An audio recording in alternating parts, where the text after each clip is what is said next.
Alright, good to go. So, my name is Michael Zuback. I'm on Facebook if you want to discuss things after this. Background, I failed year 12 because I had a very bad anxiety disorder, and that turned into irritable bowel syndrome. And anyone who's had that, you'll know that anxiety and staying home and staring into your own stomach and going, that doesn't feel too good. Kind of, you give yourself that space to overthink things when you stay home a lot. I'm sure we've all done it from time to time. So I failed year 12 because I couldn't leave the house, right? The best example of that was I had an overnight video, remember videos? We put them in the VCR. And the video shop was literally across the road, like you could almost see it. If I opened the curtains, you could almost see the video shop, and I still couldn't bring myself to walk outside and return it, and it was an $80 fine. It was like $8 per night, so $80 fine, and I could easily have just crossed the road and returned it, but that's how bad it was, right? So I failed year 12, even though I had medical certificates and stuff, and you know, what I learned was that anxiety is this feeling that you feel unprepared to deal with what's around the corner, what's on the horizon, right? So rather than like staying at home thinking, oh, how do I make this feeling go away, it taught me that I needed to feel prepared enough to encounter the thing which I was afraid of, right? So do you have a question? Yes, you call us. Thank you, because I haven't told us. Jacket. Oh, this one? You couldn't tell me before. Appreciate it. Don't feel like such like that yet. Yeah, absolutely. And yeah, some of the young guys that I coach now, they're very addicted to gaming and they don't like going outside because they're getting a lot of satisfaction from just socializing online with the gaming and stuff. And it's hard to tell them, look, you're not going to meet any girls if you don't leave the house. That's the part, you know. I mean, they do meet gaming girls, but they're pretty popular, so there's a lot of competition. Anyway, so the remedy for anxiety is to feel prepared enough to deal with whatever there is on the horizon. So, like what Ashley was saying was like you create your life from the inside out, as opposed to I need to enter a situation that is undangerous enough for me to be comfortable.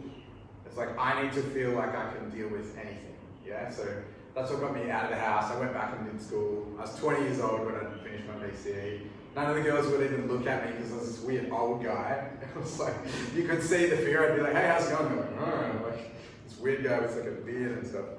Anyway, so the remedy for anxiety was to feel prepared, right? And if that means before your job interview, you do some practice questions, or you know, you got some routines for seduction, or like because I fight and stuff, you want to be strong enough and technical enough and athletic enough to deal with the competition, right? So if you're feeling anxious, that could just mean you need more preparation. So the other one that I battled a lot was depression. It runs in my family. Like a lot of the women have eating disorders and self-esteem stuff. From 12 to 20 years old, I did a lot of drugs. My book, Highly Intoxicated Youth, highlyyintoxicatedYouth.com, is about overcoming addiction.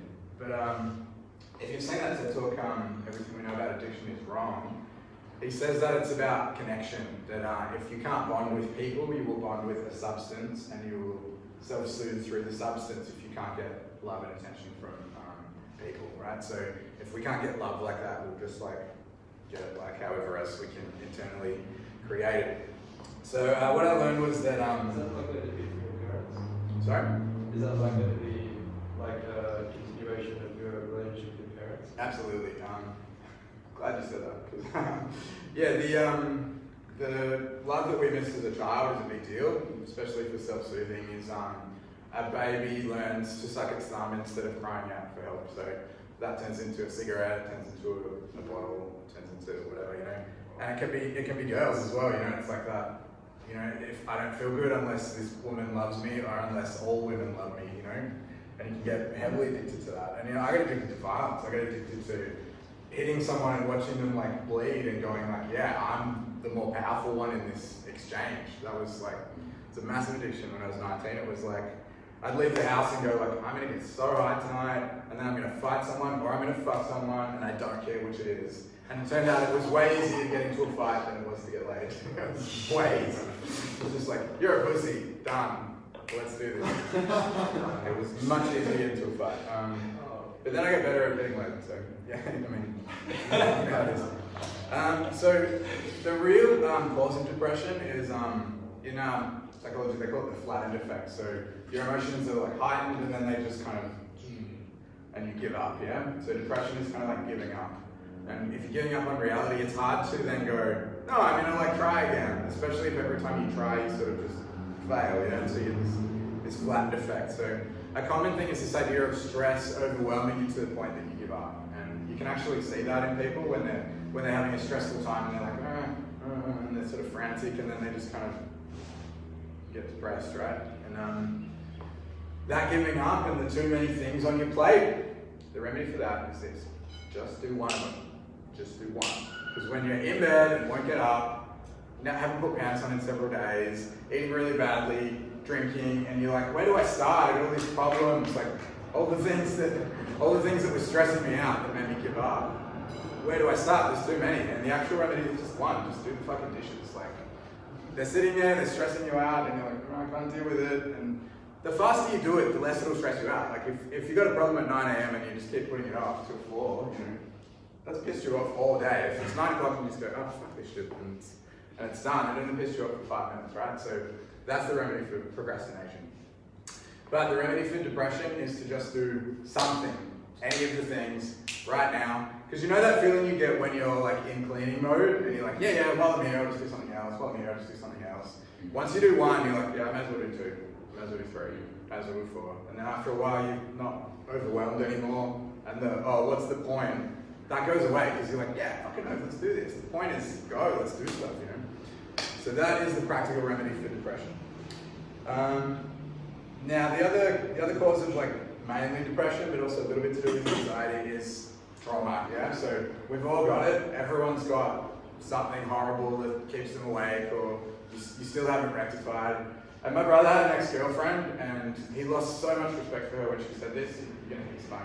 But she was like, oh, my parents bought my brother a car and it was better than the car that they bought me.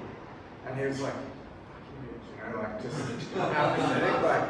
But to her, that was horrible. That meant her parents loved her brother more. Like, that's what she made that mean. That was a huge deal for her. So she was deadly upset about it, you know?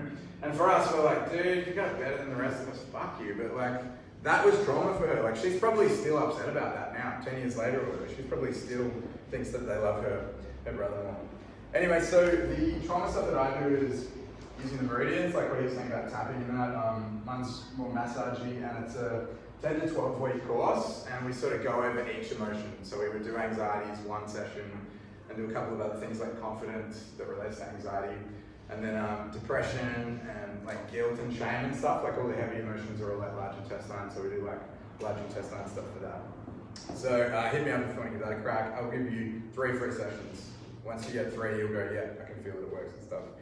But the bottom line is, and this is just something you can just take away and think for the rest of your life, emotions are messages. Like, we want to push them down, turn them off, stop them from coming up. But anxiety means, oh, maybe I'm not ready for this. Maybe I'm not prepared. Do some more preparation. Actually, I kind of feel better about this now. Let's fucking do this, right? Depression, like, oh, I got too many things. What's the point? Where do I start? It's like, just start. Do one of them. Okay, cool. Now I'm getting started. Cool. I'm not in bed anymore with no pants on. This is sweet. Like, let's get on with this. Let me get all this stress off my plate, you know? It's very tempting to think, right? And we live in a cerebral society where we're all on computers and we're all managing our social media profiles and what people think of us and that, and it's all very heady and it's not physical enough, yeah? That's why I love fighting in that. It took me out of my insanity. It took me out of the staring at the floor, the drugs and the anxiety and stuff just forced, you know? It's like, I need to just sit here and try to think my way out of this. It's like, you've only got so many thoughts that you can think, yeah? Like, there's only so many, like, solutions you can come up with. Your emotions are physical, right? They're glands in your body, right? That fight or flight response where you're like, I need to get the fuck out of here. That's your body going, run from the tiger. It's going to eat you. If we didn't have that, we wouldn't be here. And the part of us that's like, you know what? I think I can take this animal. It's not that big. I think I can fight my way out of this. That's a decision that we make, that our glands help us to make, right? So this Chinese system is really just making friends with each of the glands and sort of repathing it so that we're not thinking our way out of things and you just kind of accept and feel your way out of things. And it's been great for me, like everything really turned around. I was really not happy with who I was, and now I am. got a lot of results that I never thought was possible. So yeah, I'd love to offer that to you as well. If you want to have a look at some emotional clearing tools, hit me up. 3 free sessions. I also teach mixed martial arts or personal training and fitness. I have trained people that have fought in the cage and stuff, but it's pretty hard. My main drag is jiu-jitsu, so no time's into that. Yeah, I teach jiu-jitsu like full time basically. I do personal training and martial arts, that's my jam. So if you want to get some confidence in that way, go for it. So my website is thebaremaximum.com.au, highlyintoxicatedyouth.com for the book. And on YouTube, I've got fight stories, which is awesome, right? So my YouTube's Body Language or Michael Zupa. Check out fight stories, they're hilarious. Some of them are in the book. Facebook Body Language, and my page is ZED Talks. Question, just, I don't think it's a coincidence that you kind of into this emotional stuff and the gym personal training stuff. How are they linked? Yeah, good question. Okay, so yeah, coming out of the head and into the body, that was a huge thing. And I had I had these little symbols I used to draw, and that helped me like think about things and stuff. And the one that I sort of stopped drawing symbols after this. I was like not as heady. Was this one that was like get into your body? It was like this spider. What do they call them? Sigils. You know, in satanic stuff they call it sigil. You paint a symbol and then it sort of releases your intention or whatever. Right. So yeah, the sigil that I stopped writing sigils was this spider thing, and it was like, I feel good when I'm in my body, and it gets me out of my head, and it gets me out of my madness and stuff. And you'll know if you do any sports or whatever, like that flow state that you guys are talking about was like, that just, it really, you forget who you are, yeah? And so I got into a lot of fights because I was a drug dealer, and there's this need to sort of get yourself over with status and fear so that people don't rob you. So there was a little bit of like childish arrogance where I'd kind of fight people to try and make a name for myself so that people wouldn't try to take my drugs off me. So that's not the most like adaptive coping thing in the world, but that was survival at the time. And I actually had to unlearn that shit. I had to unlearn like, you need to cause fear to get respect for people to add to your survival. And even like with women, like being too dominant with them because I wanted to control them and stuff, and it's like, they're not being themselves if they're afraid of you. And that can also be addictive as well. It's like, they all behave the same because I treat them all the same, and so this is cool. Like, I've just got this hot girl that does what I want, which is cool, but like after a while you get bored of them. You're like, yeah, they're just robots, they just do whatever I want. And it's like, that's hollow in a way as well. It's an addiction, you keep pushing the button and it's like, you need more, yeah? Like you're saying Julian needs 4 chicks or whatever, there's no thing that fills the hole enough that the hole is filled over. Like, you fill the hole and it just stretches, yeah? It just gets bigger. You need to put more stuff in it. So, yeah, so in that respect, I reckon that, the only way to really like love a woman and understand her and that is like to be completely yourself, whether she likes it or not. Let her reject the parts of you that she doesn't like and just be like, yeah, too bad, that's who the fuck I am. I hate this shit about you too. Fuck that shit. And just dislike the parts of each other that you don't like and love the parts of each other that you do like. Because, if you control someone and they're nice to you out of fear, then like, that's not even really them, That's not them that you love, that's the person that you force them to be. So, yeah. Anyway. Cool. That's it for me. ZED Talks on Facebook. Thanks, man. Hit me up for this. highlyintoxicatedyouth.com.au. The book's like $20 and it's heaps funny and it's got cool fight things. Anyway, thanks for watching. I really love the all emotions and messages thing. Thanks.